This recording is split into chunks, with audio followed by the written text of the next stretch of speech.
சீரியலோட ப்ரமோல police ஸ்டேஷன்ல முத்து மனோஜ பாத்துருவாருன்னு எதிர்பார்த்தோம். ஆனா கடைசி வரைக்கும் முத்து மனோஜ பார்க்கவே இல்ல. இன்னொரு பக்கம் நம்ம ஜீவா வக்கீல் கிட்ட இவங்க கிட்ட இருந்து தப்பிக்க எனக்கு வழி சொல்லுங்க சார்னு கேட்க அந்த வக்கீலும் இதுக்கு ஒரே வழி நீங்க காம்ப்ரமைஸா போறதுதான், அவர்கிட்ட இருந்து ஏமாத்தின பணத்தை அவருக்கே கொடுத்துருங்கன்னு சொல்றாரு. ஜீவாவும் பணத்தை டிரான்ஸ்பர் பண்ணிடுறாங்க. போலீஸ்காரங்க மனோஜ் கிட்ட அதான் உன்னுடைய பணம் கிடைச்சிருச்சுல, இதுல ஒரு சைன் போடுப்பான்னு சொல்றாரு. நம்ம மனோஜ் ஹாப்பி ஆயி அப்பா நம்ம ஏமாந்த பணம் நம்மளுக்கு கிடைச்சிருச்சு, இந்த பணத்தை எடுத்துட்டு போய் அந்த ஏஜென்சி கிட்ட கொடுத்து சீக்கிரமா அந்த கனடா ஜாப்ல சேர்ந்துடணும்னு நினைக்கிறாரு. நம்ம ரோகிணி மனோஜ் கிட்ட இங்க பாரு மனோஜ், நீ ஏமாந்த பணம் கிடைச்சிருச்சுன்னு நம்ம 2 பேருக்கு மட்டும் தான் தெரியணும், வேற யாருக்கும் தெரியக்கூடாது. தெரிஞ்சா எல்லாருமே அதுல ஷேர் கேட்பாங்க. அதனால இந்த பணத்தை வச்சு முதல்ல நீ கனடா ஜாப்ல சேர வழிய பாரு. மனோஜும் நீ சொல்றது சரி ரோகிணி, வீட்ல கனடா ஜாப் சேரத்துக்கு ஏது பணம்னு கேட்டாங்கன்னா என்ன சொல்றதுன்னு கேக்குறாரு. அதுக்கு நம்ம ரோகிணியும் எங்க அப்பா மலேசியால இருந்து பணம் அனுப்பிச்சாருன்னு சொல்லு மனோஜ்னு சொல்றாங்க.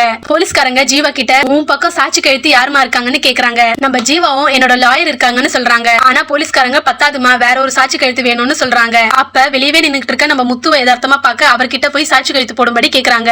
மனோஜும் வீட்ல சந்தோஷமா எல்லார்கிட்டயும் அப்பா எனக்கு கனடா வேலை கிடைச்சிருச்சு, நான் சீக்கிரம் கனடா போயிடுவேன்னு சொல்ல போறாரு. அதுக்கு முத்துவும் அந்த வேலைக்கு பணம் கட்டினா தானே சேர முடியும்னு சொன்ன, உனக்கு ஏதரா பணம்னு கேட்க நம்ம மனோஜும் ரோகிணியோட அப்பா எனக்கு அமிச்சாருன்னு சொல்றாரு. அதுக்கு நம்ம முத்து இருந்துகிட்டு ரோகிணியோட அப்பா ரோகிணிக்கு தான் அனுப்பணும், உனக்கு ஏன்டா அமிச்சாருன்னு கேக்குறாங்க. இதுக்கப்புறம் என்னென்னலாம் நடக்க போகுதுன்றத பொறுத்திருந்து பார்க்கலாம். இது போன்ற பல சுவாரஸ்யமான நிகழ்ச்சிகளுக்கு நியூ லைன் சினிமா சப்ஸ்கிரைப் பண்ணுங்க. தேங்க்யூ.